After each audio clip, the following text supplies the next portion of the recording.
কাঁদো না মনে মনে, কাঁদো না, কাঁদো না, কাঁদো না, কাঁদো না, তুমি কাঁদো না, থাক। বাবাকে মিস করতেছো?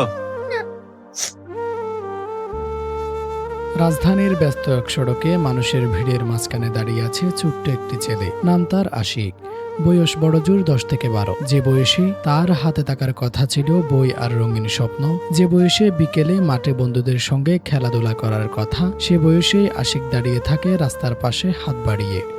তার মা দীর্ঘদিন ধরেই অসুস্থ, সংসারের আয় বলতে কিছুই নেই। আর বাবা কয়েক বছর আগে আরেকটি বিয়ে করে চলে গেছেন, তারপর আর ফিরে তাকাননি। কেউ যখন তাকে জিজ্ঞেস করলো তোমার বাবার কথা মনে পড়ে, আশিক প্রথমে ঘাট নাড়িয়ে বলল মনে পড়ে না, কিন্তু কথাটা শেষ হতেই তার চোখে পানি জমে উঠল। মুখ ফিরিয়ে নিল, তারপর হাউমাউ করে কেঁদে ফেলল।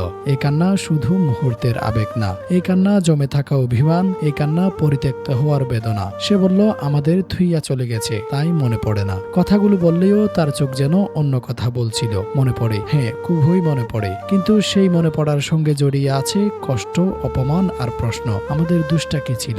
স্থানীয়দের ভাষ্যমতে আশিক প্রতিদিনই এলাকায় ঘুরে, কেউ কিছু দিতে চাইলে নেয়, কিন্তু কেউ যখন জিজ্ঞেস করে তোমার কিছু লাগবে, সে মাথা নাড়িয়ে বলে না লাগবে না। বিশেষজ্ঞদের মতে পরিবার ভেঙে গেলে শিশুদের উপর তার প্রভাব দীর্ঘমেয়াদী হয়। বিশেষ করে যখন মা বাবা একজন হঠাৎ করে সম্পর্ক ছিন্ন করে চলে যান, তখন শিশুর ভেতর তৈরি হয় নিরাপত্তাহীনতা, আত্মসম্মানের সংকট আর গভীর মানসিক আঘাত।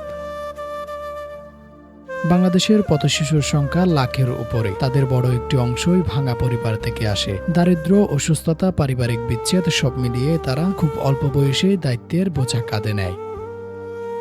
আশিকও তার ব্যতিক্রম নয়। মায়ের ওষুধ, নিজের খাবার, সবকিছুর চিন্তা তার মাথায়, কিন্তু তার চোখে এখনো আছে এক নিষ্পাপ চাহনি, যেন ভিতরে ভিতরে সে এখনো একটা শিশু। প্রশ্ন হলো আশিকের ভবিষ্যৎ কোথায়? সমাজ কি শুধু তাদের সঙ্গে সহানুভূতি দেখাবে, নাকি এগিয়ে এসে দায়িত্ব নেবে? একজন বাবার অবহেলা হয়তো একটি শিশুর শৈশব কেড়ে নিতে পারে, কিন্তু সমাজ চাইলে সেই শিশুর ভবিষ্যৎ ফিরিয়ে দিতে পারে। আশিকের চোখের জল আমাদের কাছে শুধু একটি গল্প নয়, এটি একটি সতর্ক বার্তা। আমাদের চারপাশে আরো কত আশিক আছে যাদের কথা আমরা শুনছি না, যাদের কান্না আমরা অনুভব করছি না। একদিন হয়তো আশিক বড় হবে, হয়তো এই কষ্টই তাকে শক্ত মানুষ বানাবে, কিন্তু তার শৈশব সেটা আর কখনো ফিরে আসবে না।